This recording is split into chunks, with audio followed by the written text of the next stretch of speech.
Okay. Well, thank you everyone for joining us this morning, afternoon, evening, depending on the time zone in which you find yourself, uh, for our second panel of talks on COVID and colonialism, sponsored by the or organized by the Colonial, Postcolonial, and Decolonial Research Cluster at the Institute for Humanities Research at Arizona State University, which myself and my colleague Melissa Free have been working on. And today we have three panelists, and we will proceed in order. Each panelist will discuss their particular approach to COVID in the context of colonialism. Our first presenter is Xavier Livermon, who is an associate professor of feminist studies and core faculty in critical race and ethnic studies at the University of California, Santa Cruz. He has published widely in the fields of African popular culture and African queer studies.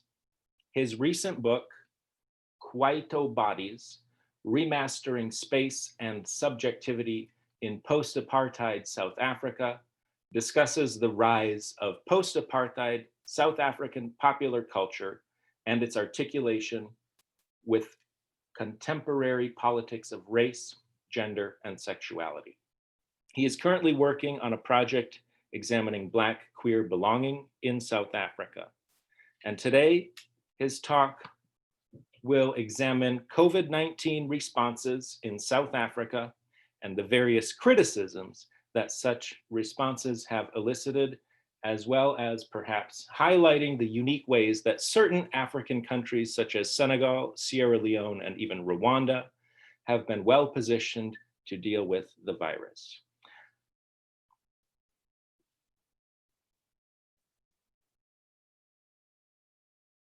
So Xavier will be sharing his screen, and we will be. Okay, should I share my screen? When you are ready. Okay, cool. I'm just trying to pull it up right now. Okay.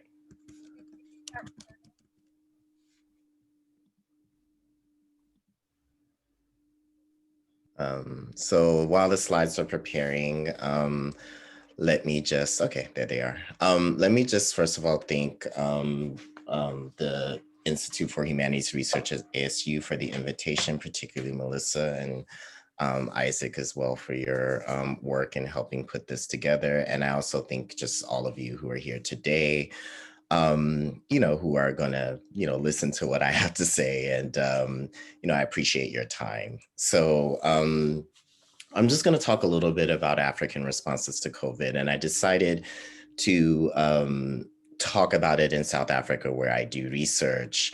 And also in Senegal, just as a kind of comparative aspect to the conversation. And I invite comments, questions at the end.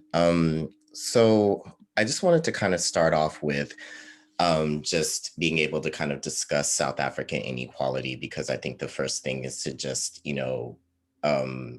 be really cognizant of the starkness of the inequality in South Africa, regarding the various different measures that one can use to determine inequality. And I know that the Gini coefficient has its critics, but South Africa is generally roundly considered the most unequal society in the world as far as its distribution of income and wealth. And so the backdrop under which COVID is happening in South Africa is very much connected to this sort of long-standing inequality, which unfortunately seems to be actually worsening in the post-apartheid period, right? So we can think about, why the sort of adoption of a neoliberal economic strategy on the part of the post-apartheid government,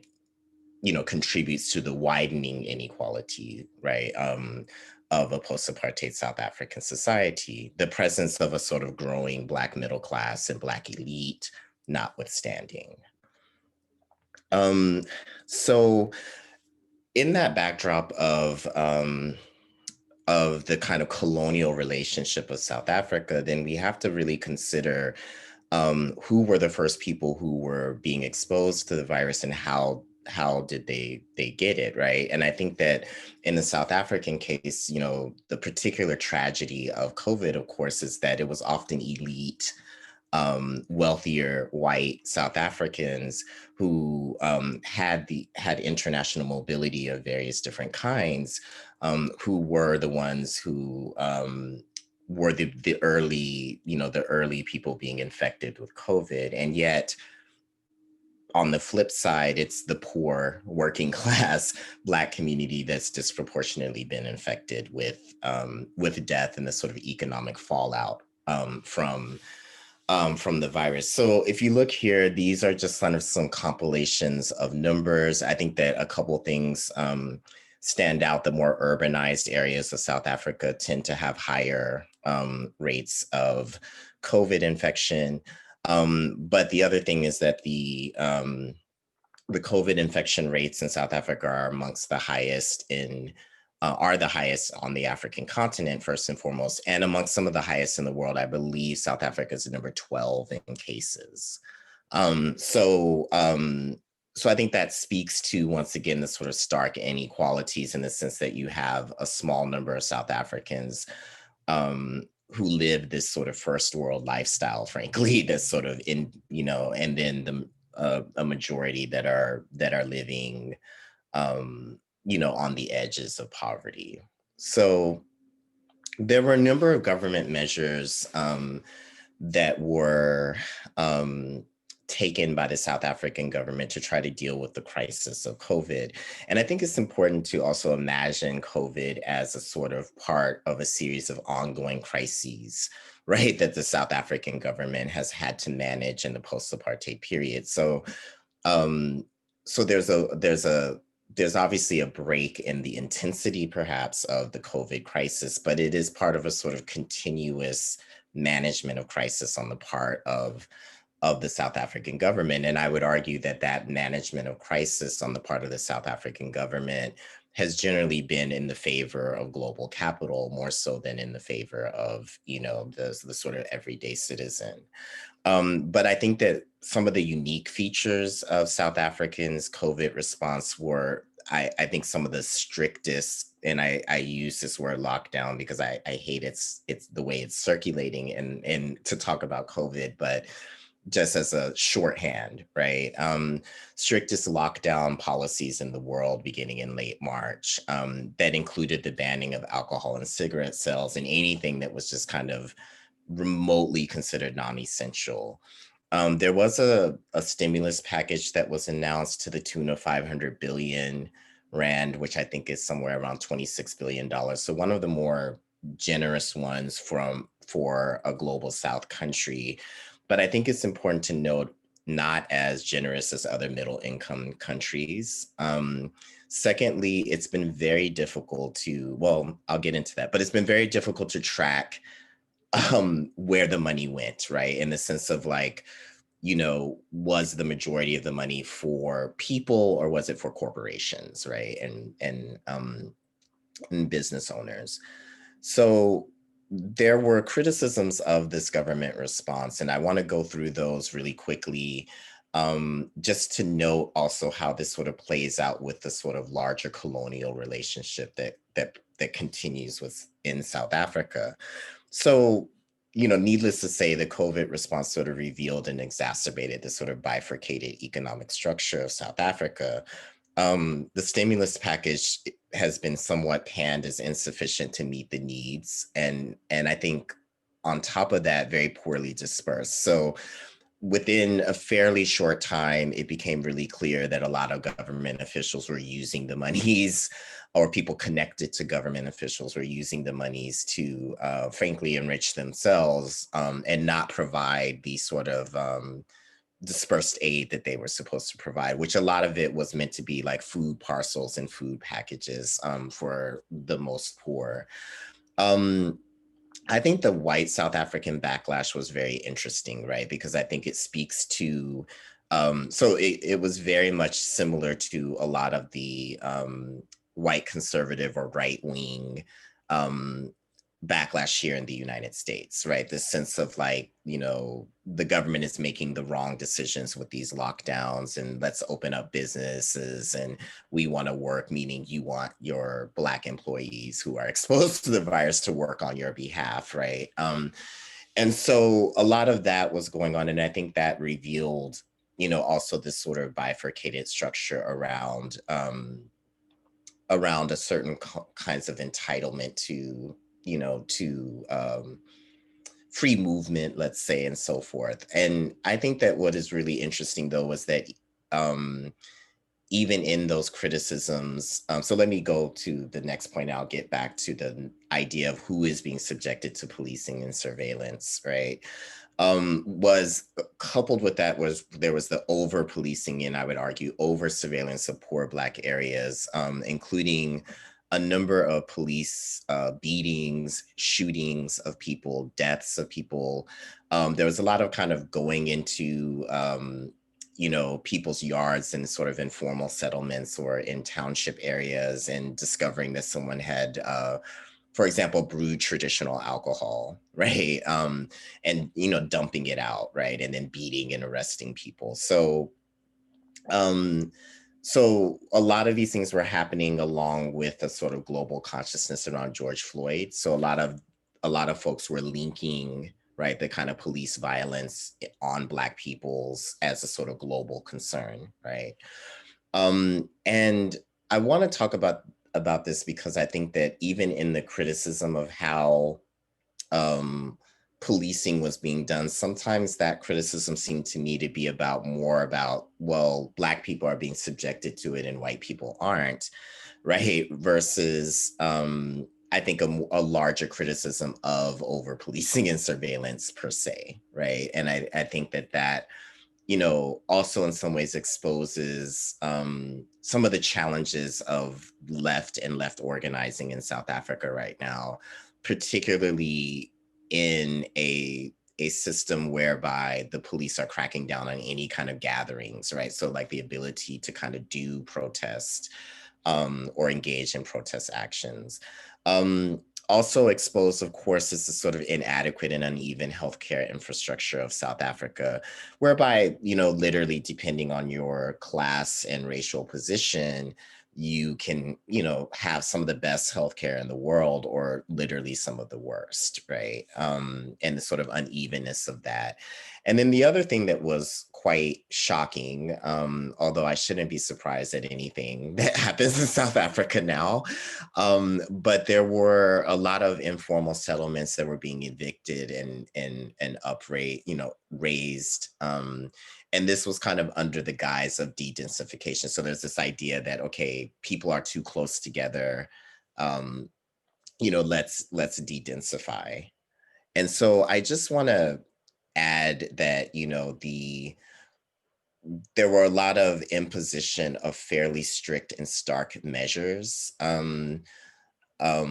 without the requisite care for people, right? That would be needed in order to make those measures successful. And there was a lot of, I think, blaming of poor and working poor South Africans, particularly poor and working poor Black South Africans, for a set of circumstances and situations that they could hardly control, right?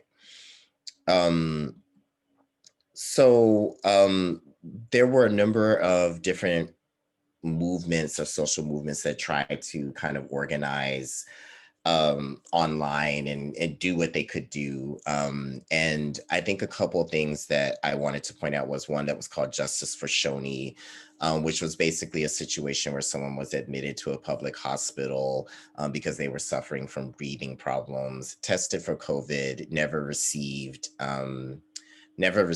their positive test and died basically within 48 hours, not really knowing what happened. And it was a representation of a particular kind of neglect for Black people and Black bodies in the public health system. And I think it galvanized a lot of people. And frankly, I think it galvanized a lot of people also because Shoni was a more middle class, Black South African who had been subjected to this. Like I have to believe these stories were happening to people who were less connected and less poor, less resourced. But Shoni was a guy who had connections to various different kinds of people who could really amplify the message and actually call for the government to be accountable in a particular kind of way. It was also noted by many activists that gender-based violence and calls to various different domestic violence hotlines increased significantly during the time. And so I do want to think about what this meant for women, the vulnerable queer folks, right, who may have had to be in complete and total proximity of their abusers, right, during this time. And Collins Koza was the person who galvanized attention around police basically killing people in South Africa. And basically, he was someone who was seemingly shot for I mean, it didn't even seem to make sense of what happened. And it was all kind of justified as because he had broken the curfew or been out. And so this once again highlighted the police violence and was connected very specifically with George Floyd in the South African context. So I want to just talk about this question of the no African crisis, because this gets to, I think, the ways that these things get represented in the kind of global or Western media. And so I feel like the global media narrative, and I think to some extent, even certain kinds of policy-based narrative kind of went through three junctures, right? So the first one was, okay, we see what's happening in Italy. When this virus comes to the African continent, it's going to be, apocalypse, just this complete devastation. Right. And then when that didn't quite play out, there was this like, wait, why is there no crisis? Right. This almost kind of shock and surprise, right, that it had been averted. And then it shifted to, oh, well, there's not really been a crisis, right, on the continent. And I think this entire narrative ignores African states' colonial relationship with the global economy. So I think that first of all, I think it ignores places like South Africa where there has actually truly been a crisis of COVID, right? But secondly, I think it ignores that even when you don't have disproportionate illness and death, that these economies have been completely destabilized by what's happened with the global economy, right? And that because of the kind of colonial relationship that African economy has with the global economy, whether that be through relationships with China or Europe or the EU or the United States, right? That the sum total of that is that, these were economies that were extremely devastated and are extremely devastated. So you have some of the most vulnerable made even more vulnerable as a result of that. Um, Ian, how am I'm sorry, Isaac, how am I doing on time? I don't want to take up too much time, so I could end here. But if there's time, I'd just like to talk about Senegal really briefly. We have time for you to continue, Okay. please. Okay. Sorry. Um, So I'll just quickly try to sum up the Senegalese response, because I think that the representation of Senegal has been this place that has been, ostensibly somewhat successful in their COVID response. And I would agree that that is the case. In Senegal right now, everyone can get test results within 24 hours. They've done a great job of turning hotels into quarantine wards. Scientists have been working on developing a number of low-cost solutions for dealing with the crisis, including the creation and manufacture and kind of jerry-rigging of their own ventilators. To date, Senegal has had only a total of 303 deaths. And so the question is kind of like, well, why did this happen? And I think first and foremost, decisive political action was there. There was also very transparent discussion of virus danger. The health minister of Senegal says every day, if it's one person who's passed away or if it's 6 people who've passed away, we name those people, we say who they are, and we discuss it as the tragedy that it is. And so there's this very specific kind of, I think, notion or idea that no one is expendable, right? There's also a very strong communal infrastructure and mutual aid infrastructure that I think exists in Senegal even prior to any health crisis that might be there. That I think that the government and NGOs and healthcare organizations are able to draw on. The experience of managing the Ebola epidemic from 2014 was also important. That helped Senegal develop a low-cost infrastructure for contact tracing and other notions of public health maintenance that they were able to do at a fairly low cost. So I'll also talk about the other side of things in a moment, but I just want to say that doing this at a fairly low cost should not be seen in a celebratory manner, right? So I think there's a lot of ways that it's sort of represented as a celebratory thing. But I think that it's being done at a low cost because Senegal has been starved of resources, and that is because Senegal exists, right? Like most African countries, as a continued colonial outpost, right? Some just flip sides of that are that there has been, and this was actually both in the case of South Africa. I forgot to mention that an IMF loan was taken out to finance a big portion of that stimulus, not the entirety of it, but a significant portion of the stimulus package. And I think it's the first one they've taken out in a really long time in South Africa. I mean, maybe even the first since the 90s. In Senegal's case, they also took out I think it was somewhere around 150 million euro or so, loan. So just keeping in mind that the stimulus that are being provided kind of come at a cost.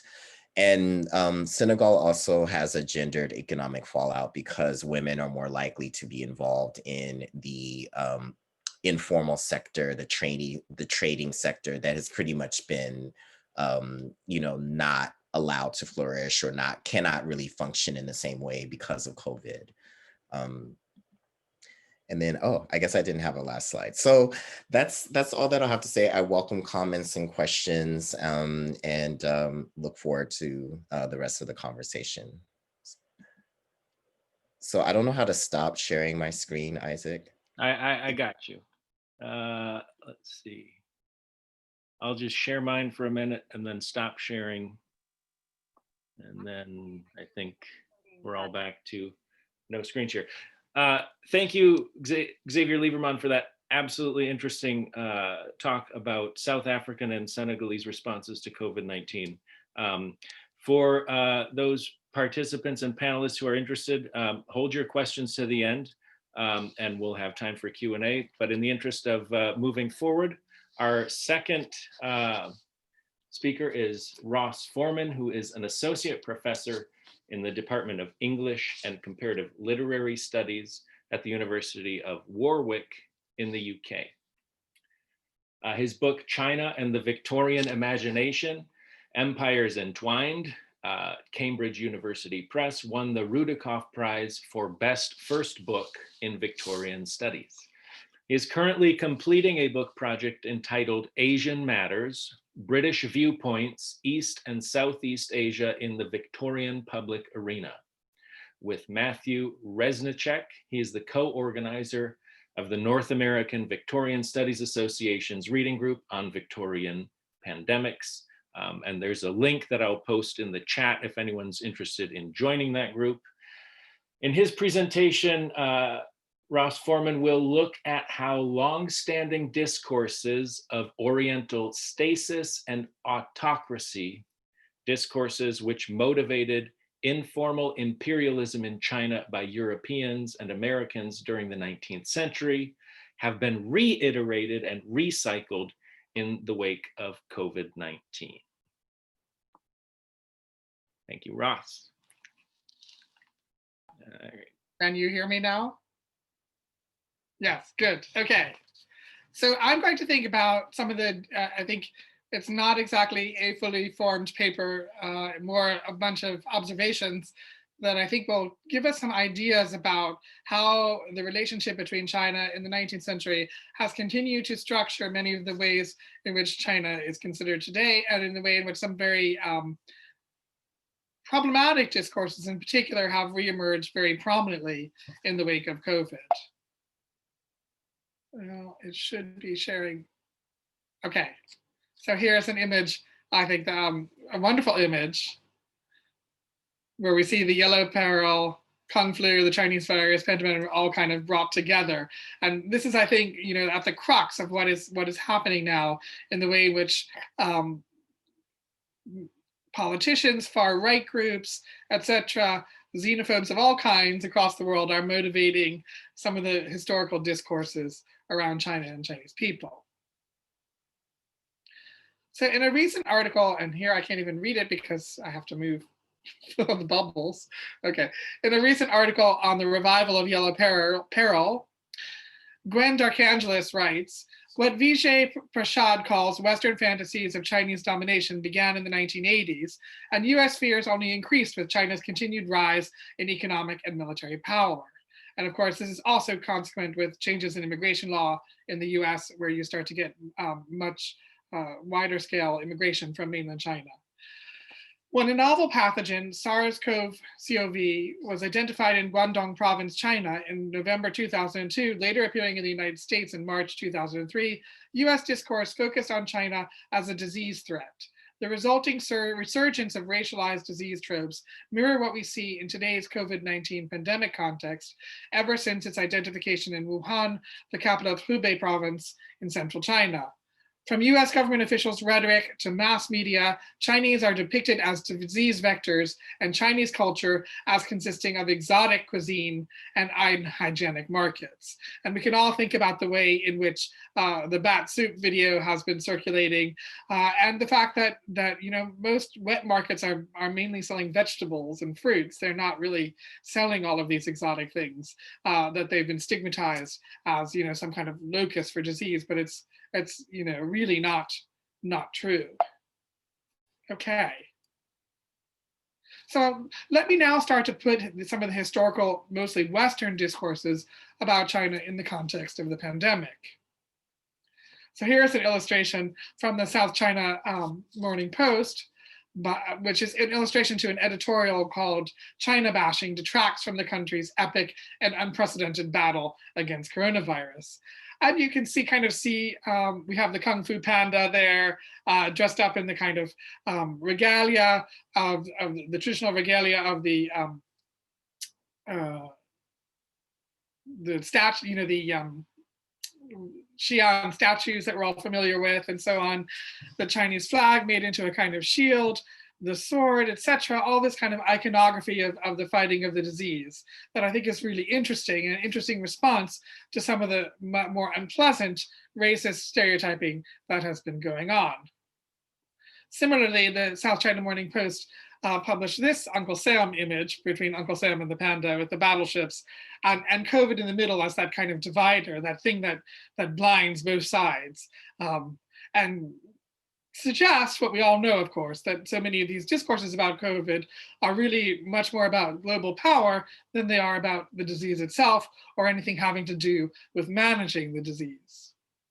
And so here we have China on the one hand, which has been trying to, in many ways, bully some of its neighbors over territorial claims, especially around islands and Southeast Asia, and Uncle Sam pointing over, in that menacing kind of way, with his very nice golden hair, like a certain other president. A similar response, or a response that is also, I think, quite interesting and quite wonderful, is this response from a Brazilian cartoonist, Carlos Latuffi, which is called "Cartoon China and the Coronavirus." So it reads, your diagnosis indicates that you have two diseases at the same time, coronavirus and xenophobia. And then on the side, we have the xenophobes who are saying, out with the Chinese, it's China's fault, and of course, eaters of bats. I love this cartoon. I think, you'll see why, because instead of figuring China as a sick man, it figures the map of China as sick. So it kind of really interesting way of playing with that trope there. So I want to take us back to Karl Marx here. So Karl Marx, writing during the Opium Wars, the Second Opium War actually, wrote a series of articles about China and India and the relationship between the two, because this is just after the first rebellion, the so-called Sepoy Mutiny in India. And of course, Marx, like many other critics of his time, were connecting opium and India and China together. So Marx concludes his editorial on trade or opium in the New York Daily Review with these really quite interesting and startling words. While the semi-barbarian stood on the principle of morality, and the semi-barbarian obviously is China here, the civilized opposed to him the principle of self, so morality versus self. That a giant empire containing almost 1/3 of the human race, vegetating in the teeth of time. So here's that notion of stasis and autocracy that comes out so strongly, not just in the 19th century, but also in the historiography of China. So Neil Ferguson, for example, whose famous television series about China speaks of 1,000 years of autocracy. And that really is the same as vegetating in the teeth of time, I feel. Insulated by the foreign exclusion of general intercourse, and this idea that China is hermetically sealed from the world, and thus contriving to dupe itself with delusions of celestial perfection, that such an empire should at last be overtaken by fate on the occasion of a deadly duel in which the representative of the antiquated world appears prompted by ethical motives, that is, the desire to stop the opium trade. Commissioner Lin was throwing all the opium into the ocean in Guangzhou at this time, which made the British traders and the American traders very unhappy. Prompted by ethical motives, while the representative of overwhelming modern society fights for the privilege of buying in the cheapest and selling in the dearest markets. This indeed is a sort of tragical couplet, stranger than any poet would ever have dared to fancy. And what I think is most compelling here is this notion of the tragical couplet. So much of the iconography of COVID and China today shows that a kind of tragical couplet. So the image I just showed you of Uncle Sam and China on the other hand, that is a kind of tragical couplet that I think is very much echoing the bizarre sentiments, understandably bizarre sentiments for the time that Marx is saying here. And of course, this also lines up with Marx's idea of the Asiatic mode of production, or the Marxian idea, which is also mostly drawn from Marx rather than in Marx himself. And we see so much of this resurgence of an idea that Asia is backwards, especially China is backwards, it's belated, its handling of the virus itself was belated because because of its hierarchical structure, its dangerous hierarchical structure, which is a kind of a 19th century Chinese exam system grafted together with the Communist Party. They didn't stop it in time. It's to blame for it, etc. And this is really a reemergence of that trope of the sick man of Asia that was so prominent at the end of the 19th century. So this was mainly a discourse that was coming around in the 1890s when Western powers were starting to carve up little bits of China. So Germany had a colony, Britain was getting a new colony, various other European powers were rapping at the door. And of course, Japan, which invades various parts, well, in 1898, they invade Taiwan and parts of Manchuria. And of course, we know where that will lead in the 1930s. So in an editorial in the Wall Street Journal, which has received a huge amount of negative attention for very justifiable reasons, Walter Russell Mead claims China is the real sick man of Asia. And this was the headline for this article. And he writes, the mighty Chinese juggernaut has been humbled by this week, apparently by a species, has been humbled this week, apparently by a species hopping bat virus. While Chinese authorities struggle to control the epidemic and restart their economy, a world that has grown accustomed to contemplating China's inexorable rise was reminded that nothing, not even Beijing's power, can be taken for granted. And for me, one of the most interesting resonances here is that word juggernaut, because the juggernaut was something that the British in India fixated on, this image of the juggernaut, right, with this religiously motivated cart that crushed everything in its path, at least in the British understanding of what a juggernaut was. And there's so much discourse. And again, here we're seeing the collapsing of different, very, very different Asian cultures, because the juggernaut, it does not exist in China, but in India. Meanwhile, we have the species hopping bat, which is also kind of an amalgamation, because it's crossing species the way that the juggernaut is crossing and amalgamating Asia together. The other word that I think is so powerful here is that word inexorable, the inexorable rise, as if, there was, we've been unable, like the juggernaut, which is something that kills everything in its path, to stop China's rise. So China's rise is put in these deadly terms, in these terms of most, one of the things that most obsessed the British about the juggernaut was the lack of human rights that it signaled. And so here we have that real twist about the inexorable rise related to the juggernaut, this crushing in the path and overlooking humans and their illnesses and their humanity in the process. Now, as a result of this column, 3 Wall Street journalists were expelled from China. And then the Wall Street Journal published this response, which I think is quite amazing. As for that headline, we have heard from thoughtful people that to Chinese ears, the sick man reference echoes in insensitive fashion the West's exploitation of China in the mid-19th century during the Opium Wars. Others say it refers to Japan's 20th century invasion of China. We take the point, and we are happy to run letters to the editor criticizing the headline. However, everything that follows shows that they actually don't really take the point, and in fact, they reiterate these really problematic discourses. Most Americans, however, understand the phrase in the context of the dying Ottoman Empire as the sick man of Europe. This was our historical analogy. And yet, there was so much literature about the sick man of Asia in the end of the 19th century, it's hard to take this at face value. These days, the sick man phrase is used to describe many countries, most notably the Philippines, as the sick man of Asia. And then here we get this whole trotting out of how people in Asia themselves have referred to China or other parts of Asia as the sick man, therefore it must be all right, and we weren't really racist in printing this in the first place. The Global Times, a publication that expresses Chinese government views, republished a Reuters article in 2016 whose lead sentence referred to Egypt as the sick man of the Middle East. That article, of course, was heavily criticized at the time. In 2011, Foreign Affairs used the headline, "The Sick Man of Asia, China's Health Crisis," over an article by Yan Zhonghuang, a professor who grew up in China and graduated from Fudan University. So on the one hand, they want to say, okay, we're sorry, we did this, but then they just completely, roller coaster over that and reiterate their racism. Here are some images of the sick man of Asia. So I've given you an image of John Tenniel here. On the one hand, we have Turkey, the older sick man of Europe, and China, the sick man of Asia. And then we have a lovely T-shirt. And I always want to think of this as how my students talk about sick, because if something is great, they say it's sick. So the T-shirt is reappropriating this on 2 levels.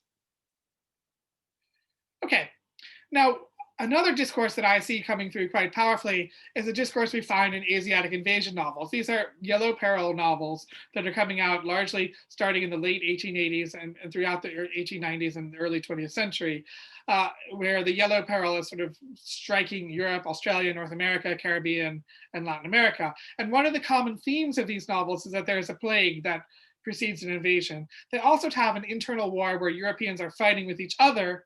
And then because of the decimation of this fight, there is a disease which decimates them. And then these hordes of Chinese come in and take over. And this rhetoric, again, is very similar. Hordes, masses, swarms, these are all words that have been reappearing in the press in relation to COVID.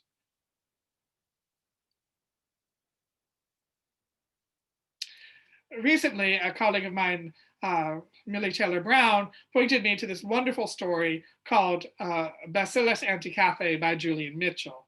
Now, this story, which is, I mean, it's absolutely fascinating story. It won a prize for the best Christmas story when it was published in 2010 in the Australian newspaper, The Western Mail.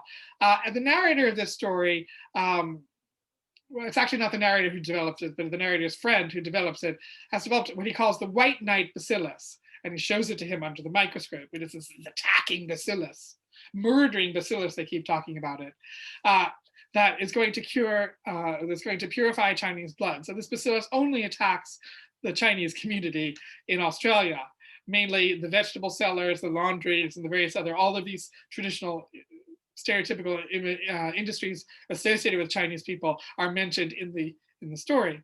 So it causes these dermal changes that give the Chinese the paleness of a white man. But not only do they become white in skin color, they start to be obsessed with hygiene. For example, some of them get arrested for jumping and swimming where they're not supposed to, and they say they couldn't resist because they felt that need to clean themselves and cleanse themselves.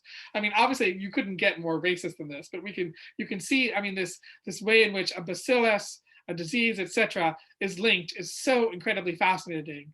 You can obviously see the resonances. So do you call letting loose an irresponsible bacillus on an unsuspecting people an act of purification? Suppose it gets beyond your control. Do you want to be a second Frankenstein? Supposing it turns to and devours our own race. Can't, old chap, he replied calmly. It's a crossbreed between the white man's corpuscle and the influenza germ. And here, this is exactly what they're doing, right, in these labs to develop vaccines. They're engineering influenza and other germs to try and be carriers, or even HIV, to be carriers for the vaccine. At the worst, it can only revert to the old type, and that's our own. Even if it does run amok, a very highly charged term, of course, because running amok refers to a kind of crazed Malay who runs around stabbing people. Even if it does run amok, it would only change into a weak weed that our own white policemen could arrest at every turn in the circulation. But the danger, Todd, the danger. And then here we see what happens. So all the Chinese community starts to get it, and the journals start to talk about it. They talk about deportation, but they don't deport them. And then they're discoursing on leprosy, beriberi, and the loathsome plagues that haunt the bad backlands of the Old East. But the public, which had looked curiously on the invasion of bubonic and had seen it harnessed and controlled, failed to respond to the excitement. Even the vegetable vans were not viewed with suspicion because, of course, now the Chinese people who were manning the vegetable vans were all white. And all of a sudden, these concerns about lack of hygiene in the vegetable vans were sutured over by their whiteness and their obsession with hygiene that this bacillus was supposed to instill. Now, I also want, sort of finally, to think about the way in which we have a projection of the virus onto Chinese or Asian bodies. And this, I think, is a reiteration of how political economy's discourse of China as a sick pen of Asia morphs into Chinese and Philippine people as the virus. So instead of being carriers of the virus, they become the virus themselves. So here is an image of an opium den. 19th century opium den. You'll note the image of enervation. They're very thin, they're prostrate, etc. Images that speak of neurasthenia, very important 19th century concept. And so here we see the particular way in which COVID and the particular sickness of opium are intertwined. So we have, this idea that opium is catching, it's a disease, and it causes this enervation of the body. White people can also get it, a kind of weird empire fights back or writes back reversal of the misery that's been inflicted. You're telling me 1 minute or yes? Isaac, are you telling me something about time? No, you're okay. Okay, all right. And so it also, these images also are around this kind of idea of Chinese, especially Chinese male bodies, as hypovirile, but then also these bodies are hypervirile vis-a-vis their endurance to hard labor, which of course is what the motivation behind working class Chinese men, being exported all over the world after the end of slavery to take the place of slaves as people from the subcontinent were, because of their supposed endurance of hard labor and the fact that they didn't die of all these diseases that white people did. We also have the trope of enervation, and opium enervation as a racial transfer. So here we have an image. This is Gustave Doré's very famous image. This is a figure called Lasker Sal. She, who, if you read Dickens's final novel, where you can smoke yourself into a Chinaman, is the words that the novel uses. And the women who married some of the men working in these opium dens were often, thought to have transmogrified racially into the race of their husbands through the medium of opium. So here we have an image of the sick man of Asia. This is Duterte, the leader of the Philippines, where of course it's absolutely out of control.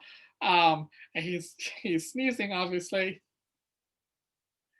And here we have an image, part of the campaign of "I am not a virus." Here's another image of "I am not a virus." And here we have AIDS, Ebola, and coronavirus all linked together, right? The way in which different populations outside of the West have been, blamed for diseases that may or may not have had geographic origins in those places. But even if they did, obviously, the responsibility, as we've seen with COVID, for that spread is not the people in those places or their weird and exotic habits, like eating monkeys or eating bats, etc. Or even with AIDS, the more outlier theories, which had Africans fucking with monkeys, which is obviously was recognized at the time as an unbelievably racist construction. Okay, let me finish up by talking a little bit about the Kung Flu metaphor. So we've all heard about Kung Flu. Trump has used Kung Flu a number of times. One of the things I want us to think about is the way in which the idea of Kung Flu turns Chinese strength into Chinese menace. It's also evoking China's ancient and medieval qualities in the context of this threat to Western modernity. And I think it's the children angle, which is of the xenophobia, which is particularly important, because it's mostly our children who are going to do martial arts rather than adults. I mean, of course, some adults do it, but a lot of children do it in America and various other countries across Europe. But now we'll see some reappropriation images. So here we have "Keep infection at bay," and that image of fighting disease, that very prominent metaphor of fighting disease, but here Kung Fu is a positive way to fight disease. And from the same series, "Bin your inner demons." And then we have this final image juxtaposing, on the one hand, the Beijing Opera, and on the other hand, the cat eating Chinese food.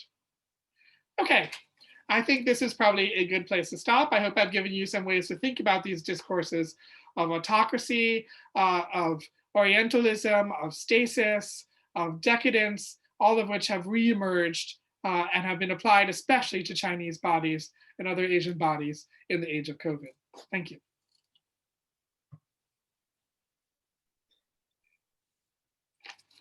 Thank you, Ross, for that fascinating presentation about Chinese and the responses to the coronavirus around the world. As I mentioned previously, please, if you're participating, hang on to questions. We have one more presenter, after which we'll have some time for Q&A. So if you have questions, do hang on to those for just a little while longer. So our third presenter is Lucienne Lo. She is a senior lecturer in the Department of English at the University of Liverpool. She is the author of The Post-Colonial Country in Contemporary Literature, published in 2013. Her current monograph project explores Black British writing on the transatlantic slave trade. She is also co-director of the British Chinese Studies Network and co-lead of the English department's Decolonizing the Curriculum Working Group. Her talk turns to the British context of COVID-19 responses. Lowe examines the current rise in COVID-19 driven xenophobia in Britain against two contexts related to the afterlives of British colonialism. Thank you, Lucienne. Okay, thanks so much, Isaac. Thanks. And I'd just like to thank Melissa very quickly for inviting me to participate in this panel, and to obviously Isaac as well, and to Ross for that brilliant paper, and for his kind of ongoing engagement with the work that we're doing together. It's a pleasure to be here, especially because I did my PhD in Wisconsin, Madison, and finished in 2006, but haven't really engaged with American academia very much since then. So it's really, really nice to be here. I think one of the things that Ross consistently brought up in his talk is this, is the construction of China and Chineseness as full and rife with contradictions. And I think that those contradictions that are foregrounded today in an age of COVID-19 are deeply historical. But Ross also brought up the fact that China has recently been called the real sick man of Asia. But that, I think, is to subsume its economic power under the current pandemic. But it might be relevant also to remember that when Margaret Thatcher came to power in 1979, Britain at the time was also known as the sick man of Europe due to its depressed economy. But then that phrase was also a signifier of Britain's fall from imperial grace. So I'm going to be talking about the anxieties about China's rise in power, which Ross has already kind of expounded on a little bit, and the spread of COVID-19 as concurrent with that rise, but against the backdrop of what I'm going to call post-imperial Britain. My paper today stems from ongoing work about the identities of the Chinese in Britain, and in light of today's panel topic about those identities in the wake of COVID-19. But I also want to discuss how the formation and reception of those identities in Britain are in the current context refracted through the space of a Wuhan wet market where the virus purportedly originated from. I'm interested in particular about the perception, I suppose in Donald Trump's words, that COVID-19 is a Chinese virus, and the way in which that perception has precipitated a terrifying and exponential rise in xenophobia and racist attacks against the Chinese in Britain. And I like to consider that rise in xenophobia and racism against two contexts related to the afterlives of British colonialism. So I just wanted to give a bit of a backdrop for this rise in xenophobia and hatred before delving into the two contexts. So I realized that the spate of terror against Chinese communities and those who are perceived as Chinese has also been suffered across the US as well. But in Britain, to provide some context for this, in the first 3 months from the onset of COVID-19, so January to March 2020, the police have reported a threefold increase in hate crime. And those are just figures which have actually been representing actual reporting of hate crime.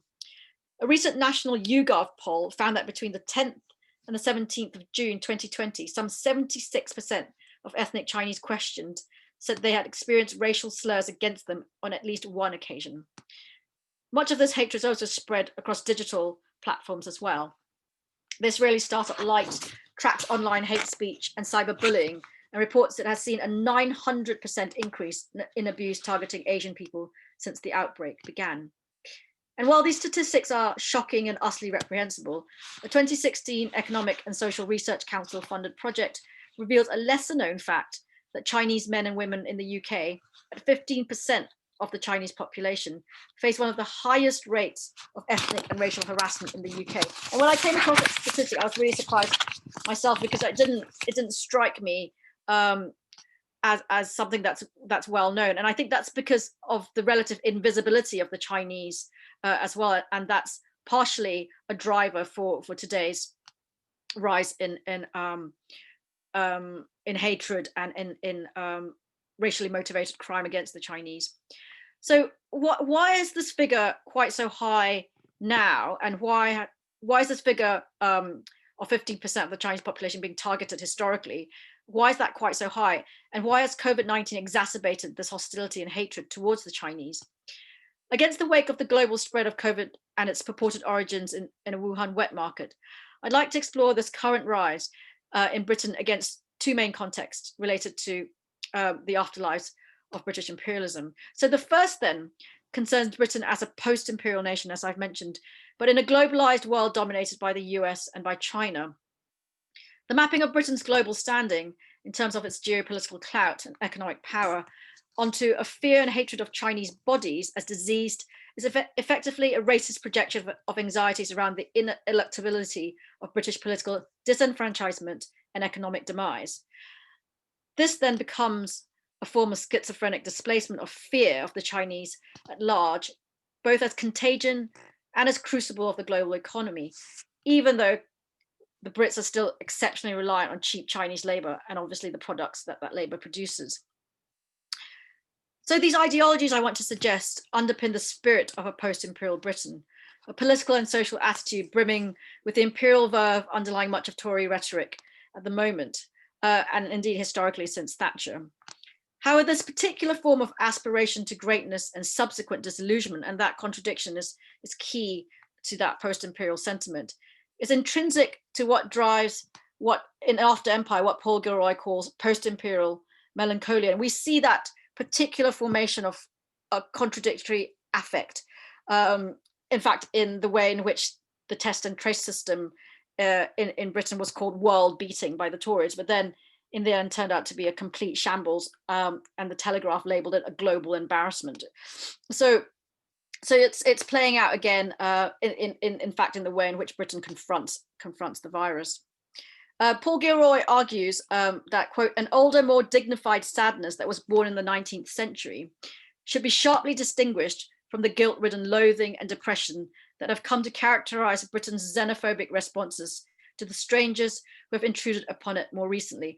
So Gilroy's distinguishing between an earlier form, a late 19th century form of xenophobia, and one that's responsive to the post-war waves of immigration after the fall of empire.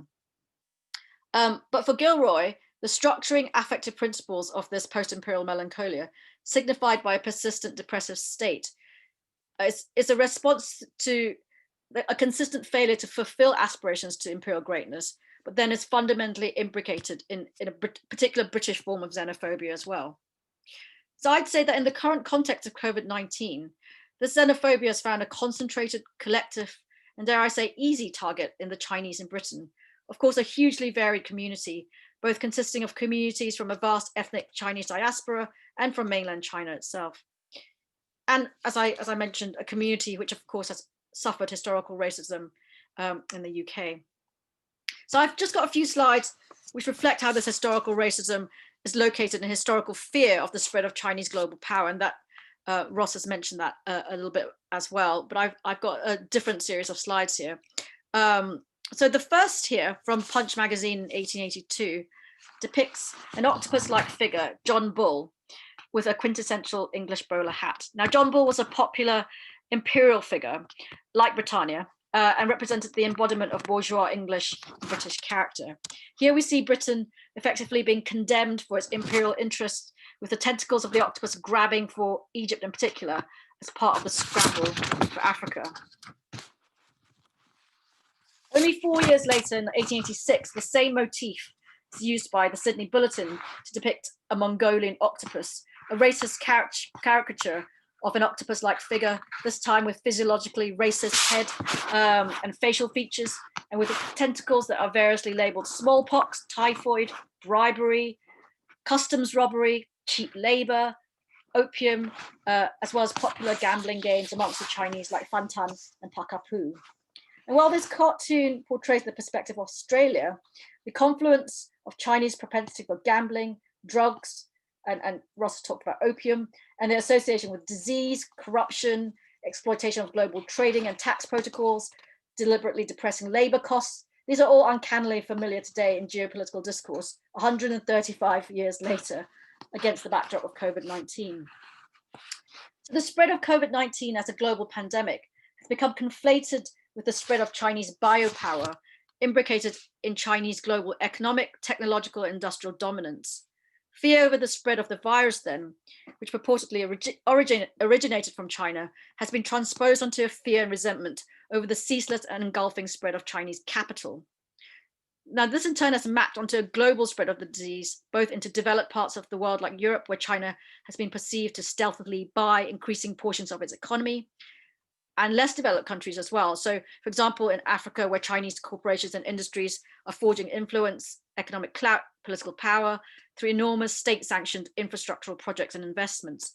So we see all the trappings of colonial discourse evident in this slide, depicting the Mongolian octopus, once again rearing itself, but this time in a post-imperial European context, stoking racism and violence across the continent against the Chinese and those who are perceived to be Chinese.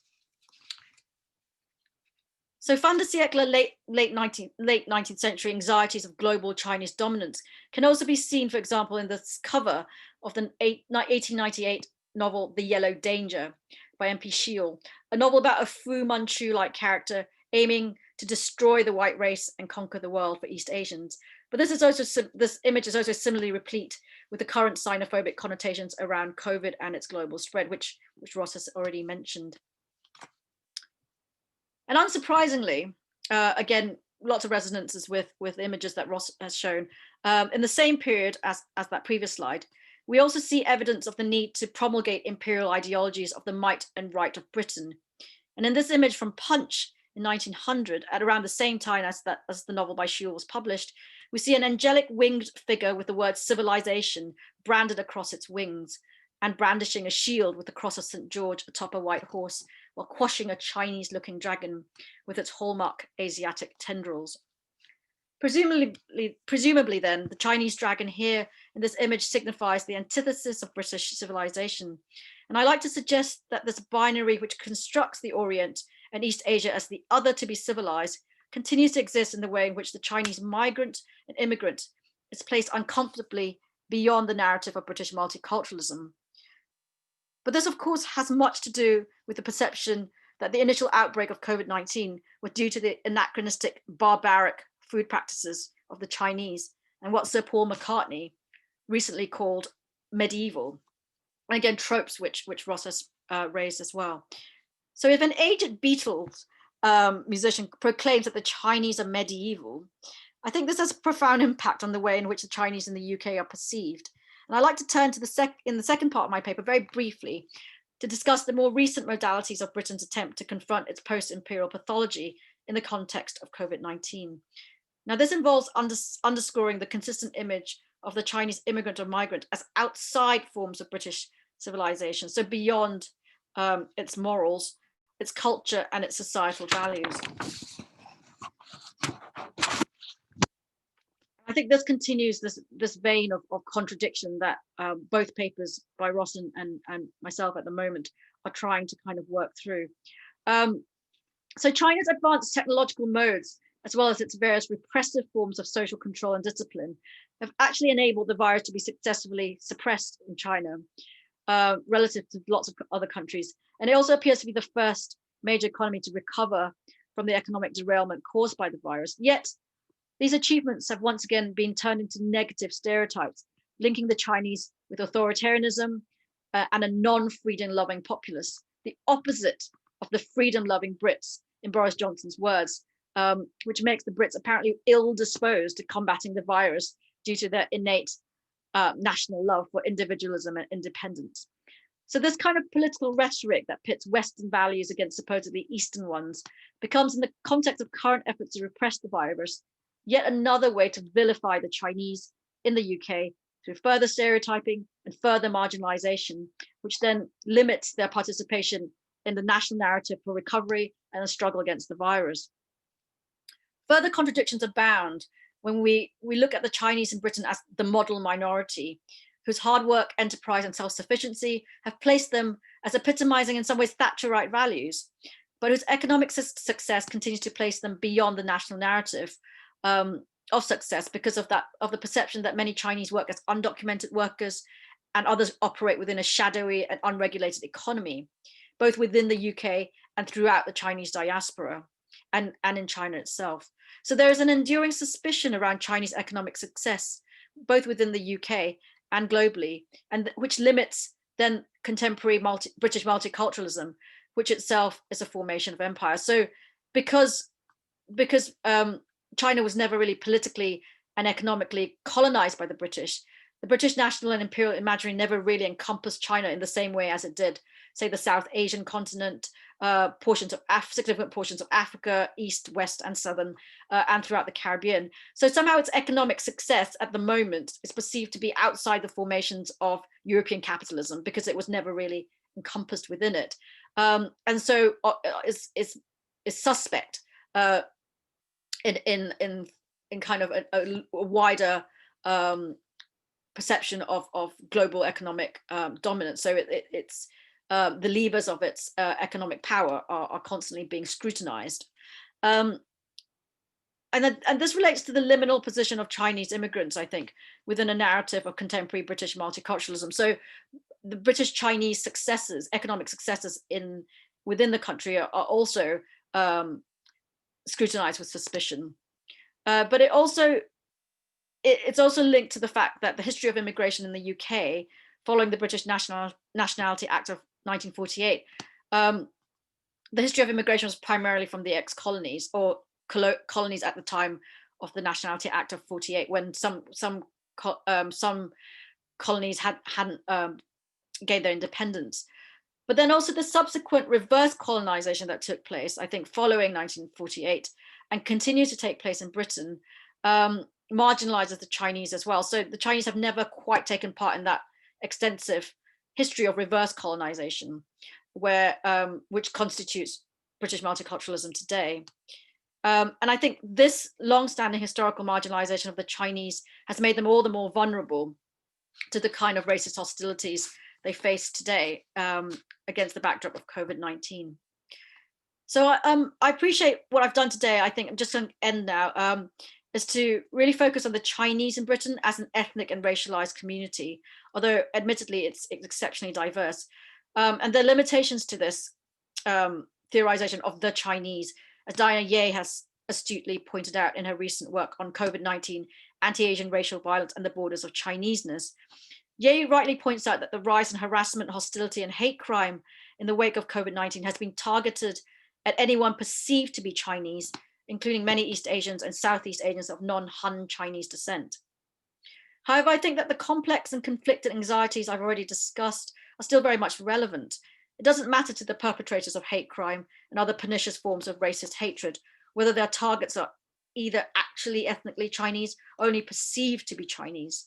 So I think that Chineseness, hence the use of that term in the title of the paper today, perhaps also conceived as the perceived approximation of being Chinese, becomes a very real and material and simultaneous cipher for a great many things, amongst which the Chinese state, the Chinese economy, and a dominant Chinese global industrial and technological workforce.